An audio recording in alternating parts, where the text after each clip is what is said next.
Big Bronson Reed, someone that I've been a big fan of. I've been a big proponent of his on this show. I've begged for him to win big matches. I've begged for him to get the push that he so rightly deserves.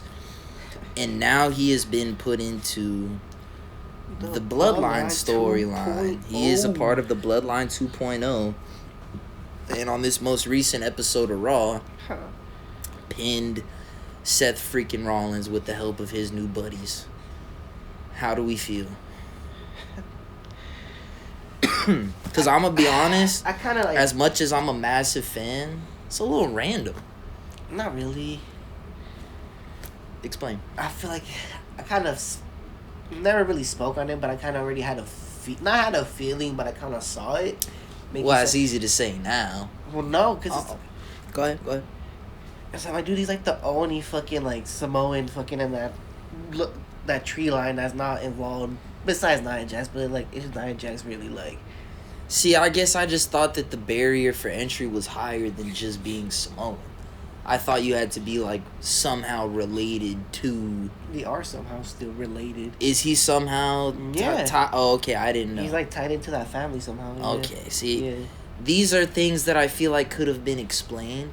Because I only know about his like Samoan heritage because I've watched interviews of Bronson Reed outside of any official WWE product. Like just me watching him because I'm a fan of his work. So I knew about his like cultural not to the extent that I didn't know that he was like related to all those guys, but these are all things that I feel like your casual fan isn't gonna know. Like they're just assuming is he just, and maybe there's more explanation to come, but so far from what I've seen, it all just seems a bit like, oh, we found another like do you remember when he was first debuting on the main roster and he was like helping out the Miz and shit, and he would like, it was the whole thing was that he was like a gun for hire kind of, like you could just give him money and he would come and beat the shit out of whoever you wanted. And it kind of feels like this is taking a step back to that a little bit for me. Like, wow, that's interesting. I just feel like he was having this great feud going with Seth that I kind of wanted to see continue going as a singles feud. But I guess that's what it turned into now. And now it's kind of just being shoehorned into the Bloodline a part of a bigger story, which, let's be real, that's going to swallow up any of the momentum that Seth versus Bronson had as like a solo feud because of the just magnitude of everything that goes on with the Bloodline. It's the biggest story in wrestling. So I feel like by default, Bronson Reed kind of takes a bit of a step back. He's certainly one of the most interesting members of the Bloodline 2.0's War Games team. Definitely, yeah. But I think people are still going to be more interested in seeing, obviously, Solo facing off with Roman and all of that stuff, but even Jacob Fatu facing off with everyone. Yep. And so I just feel like this isn't... Now, look, it's good because by association, he's going to look more like a main event player. And coming out of this, hopefully he's able to develop into more of his own thing. I don't want him to be a part of like the Bloodline long term though. Like I just don't feel like fuck, bro. Like he was so close to breaking through as a singles heel star, and now he's gonna end up being just another one of Solo's lackeys. Like that's not really where I saw all this going, you know? I don't know. I'm just a bit, as a fan of Bronson Reed, I fuck with Bronson Reed tough. The promos he was doing with Adam Pearce and shit when he came to his house and they did that whole thing, that was awesome. I loved that. He was finally being this like badass, cocky, sure of himself monster that like, oh, I don't care about all the accolades. I don't care about the attention. I just want to fuck shit up. Like, I loved that character he was developing, and it just, I don't know, man. No, he does it for you. Now he's doing it for Solo. I love you, Solo. He loves Solo. I love you, Solo. He loves Solo, and I don't know how I feel about that. Again, I even fuck with Solo. I'm a fan of all of this Bloodline shit that's been going on until they started trying to shoehorn in a fifth member for each team because it was just so perfect as a 4v4. It made so much sense. The story was right there. All the characters involved. We know they're involved. We know why they're involved. It makes sense they're involved. And it was going to be this like nostalgic Bloodline reunion that still advanced the story more of like Solo and Roman and everything we're seeing. Like, I was actually really excited for that War Games match. I thought that was going to be really good. Because normally the War Games ends up being more what we're seeing on the women's side, which we'll get to later. But and that'll still be a good match. But it's just all a bunch of random heels and faces thrown together to have a big fun match. And that's cool. It's a fun spectacle. But the Bloodline match had a lot more behind it, story-wise. Yeah. And now it's drifting a bit into the spectacle realm. It's still going to be much more story-driven because of everything that's built up into it. But adding in Bronson Reed and what I'm assuming is going to be Seth to the teams, I'm not... It's just like, bro, why? Talking about. Why? No, that... I think that was Paul Heyman. No. Because that's who we called at the end of the episode of Raw. He tried to, but... And I think that was the call they were telling him to make. And he finally made the call, and the call didn't go through. But we'll get into that in a bit as well. We'll talk Wise Man in a bit. Before we move on from the Survivor Series with the men's side of things, the final thing I want to get into is the fifth member of the face team of the original Bloodline team. Bloodline. Because while it does seem like it's going to be Seth Rollins, it's definitely drifting in that direction. I want to throw out other ideas we might have, just if there is anything out there, because I have one on my mind that it's not going to happen. But I'm going to throw out this option just as an example of how I think we could have done the fifth member a bit more... justice or whatever.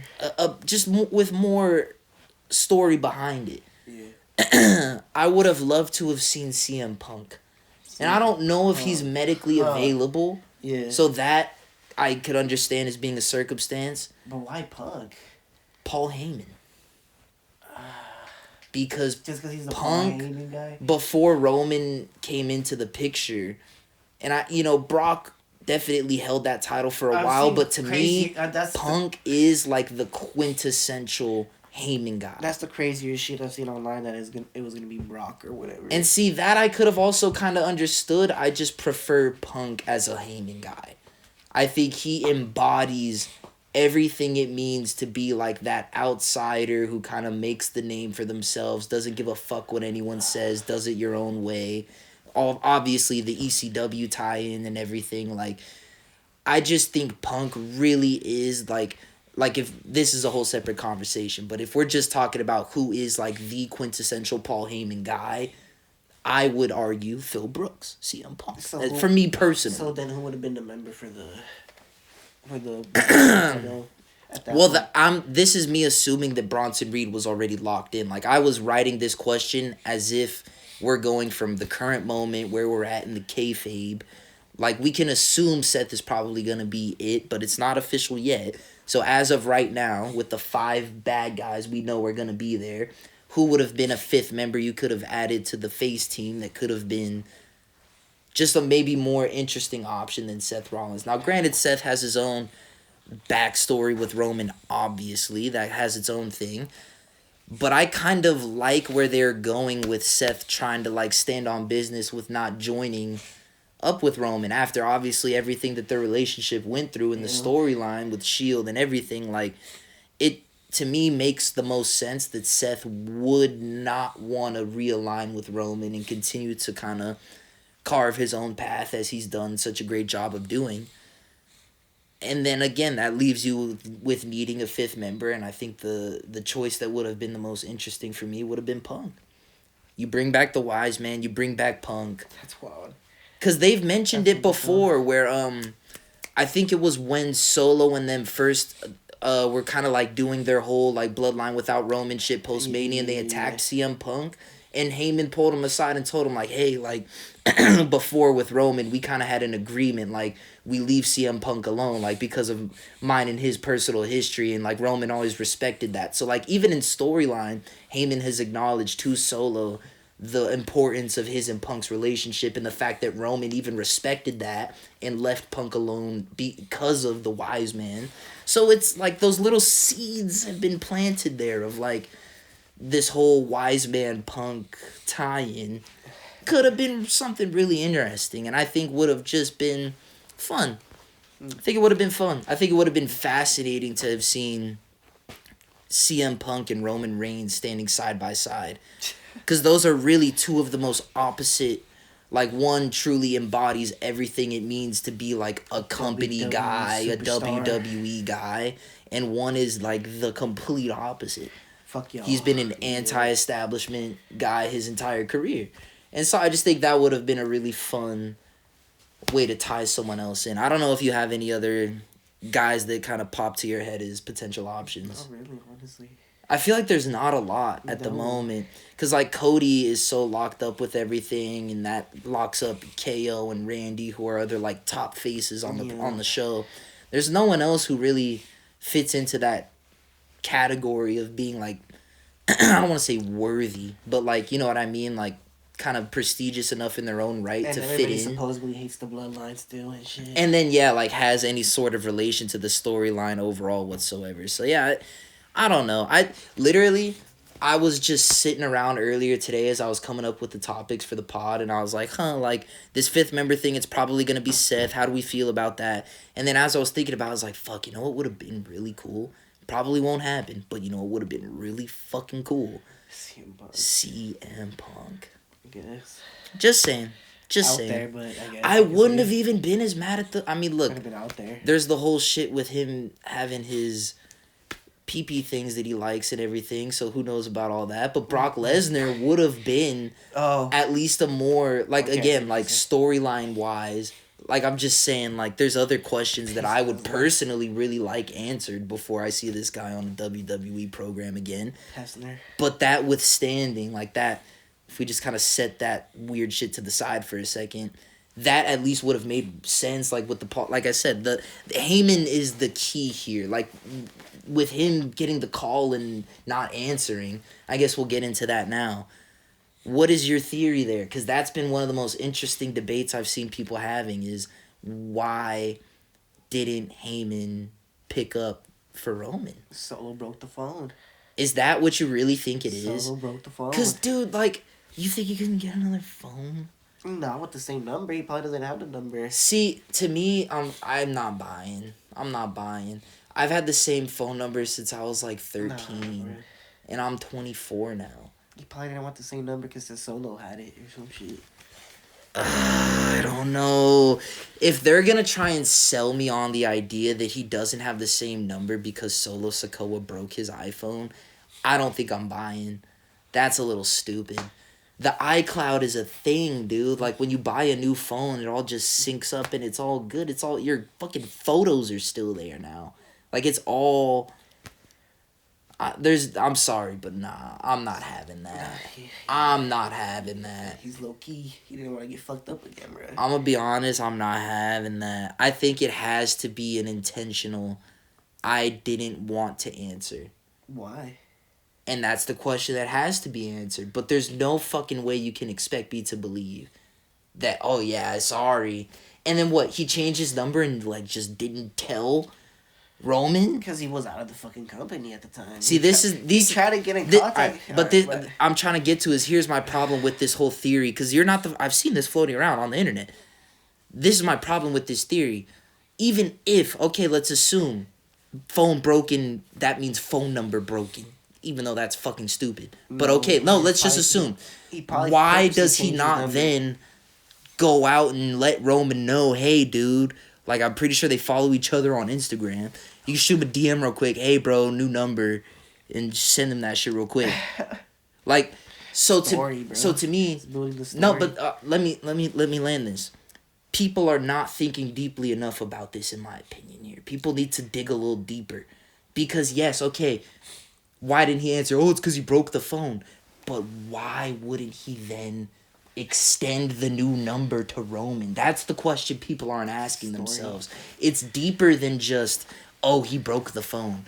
There's a reason, an emotional reason, in my opinion, that the wise man does not want to be connected right now to the tribal chief, to his OTC. I think he's a little shooken. I think he's shooketh. If we think back to the last time we saw Heyman on WWE programming, it was him getting fucking powerbombed through the commentary table. That's not something we see Heyman do. I can't even think of another Heyman bump in WWE. That was like, what, that's like that. Exactly. That was a serious moment. That was really my moment where I was 100% bought in on Solo Sikoa as whatever this new Tribal Chief character is. Because that was real. That was serious shit. That was terrifying to watch. Like, I was actually scared. That was fucked up. So, this is awesome. That all happens. And I think Heyman is scared. I think he's dead ass shook into his core about everything that's happened with Solo and Fatu.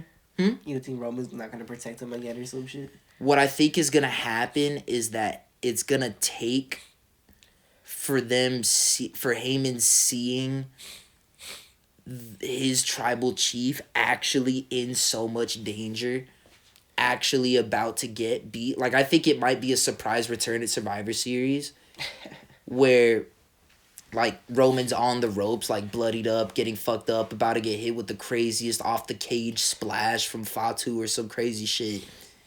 And, like, Heyman comes out and somehow, like, pulls a distraction or, like, just brings someone out and does something to make the save. Or, like, it could be a thing where it's, like, the team isn't cohesive enough. They're arguing amongst each other and, like, Sammy or Jay or someone is about to hit Roman or vice versa. Roman's about to hit one of the members and, like, Heyman's the one who comes out of nowhere and, like, calms them down and gets the team working more cohesive. Something along those lines where Heyman comes back in, like... Damn face. Paul Heyman, that's interesting. I think he's gonna have to see Roman in, like, such a vulnerable state. Another theory I saw thrown out earlier today was, this was something I saw in another video I was watching, was Heyman coming back to be the one to convince Roman to apologize.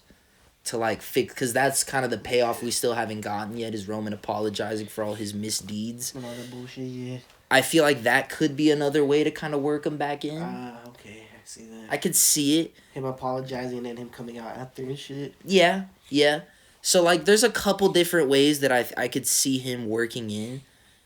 But I definitely think that this moment of Roman calling the wise man and getting a dial tone, not getting an answer, and him looking surprised that number no longer works is deeper than what most of the internet has been assuming to me.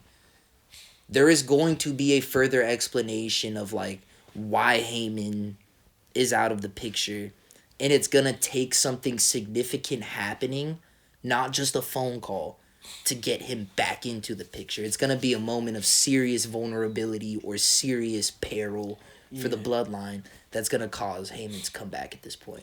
And then I think everyone's going to say, oh my God, I can't believe it was so deep this whole time. And I'm going to say, yeah, dumbass, it's the bloodline. You people don't know at this point, it's cinema. It's cinema. You people are expecting it to be as simple as, oh, his phone was broken. He needs to hit him up on DMs. He needs to, bro, message me on PlayStation. Like, you think that's what it is, guys? You guys think that's what it is? The phone broke? Give me a fucking break. It's deeper than that. This guy got put through a fucking table, and you're telling me, it's because his phone broke. No, dude. No. He's terrified. He's terrified of this bloodline. He is shook. They don't put hands on the wise man through all of Lesnar's crazy feuds, through all of Punk's feuds, through all of Roman's feuds.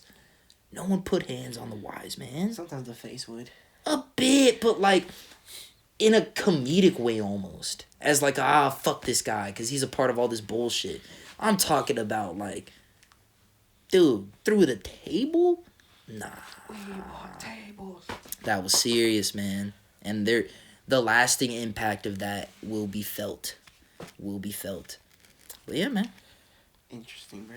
I do think that Interesting. this whole bloodline shit going on, Bronson Reed randomness a bit aside, is really exciting, and we're really starting to turn a corner on kind of the slightly lackluster stories and to some extent that we've gotten from the bloodline and some of that stuff. Some of the main event players, not totally like obviously Punk and Drew were fucking awesome, but like, you know, the post Mania season is always sometimes a bit of a, you know, but we're getting to like that time where shit's getting real, man. Shit's getting real. Because that first Raw on Netflix shit's gonna get real. And then from there, we're building up to Rumble. And then from there, it's Chamber. And then from there, Mania. it's Mania. We're gonna be there before you know it, dude. From the holidays to Mania is like not that long. That's crazy, bro. Like we're on. Such a short month span. We're about to be on the road. To WrestleMania. The road to WrestleMania. I'm excited, man. I'm excited. And in the main event, night 2, Braun Breaker versus Jacob Fatu for everything. For humanity. Right. I'm thinking Fox is gonna steal money from him and run away. He's gonna steal money from the fucking WWE. He's not gonna show up. He's like, I have family issues. I have family issues. Sorry. Nah. I'm gonna keep the money, but sorry. It was probably a Make-A-Wish kids thing, but they had to pay him because he didn't want to come for free. I love you, Solo. I love you, scamming. Speeding. You're fucked up.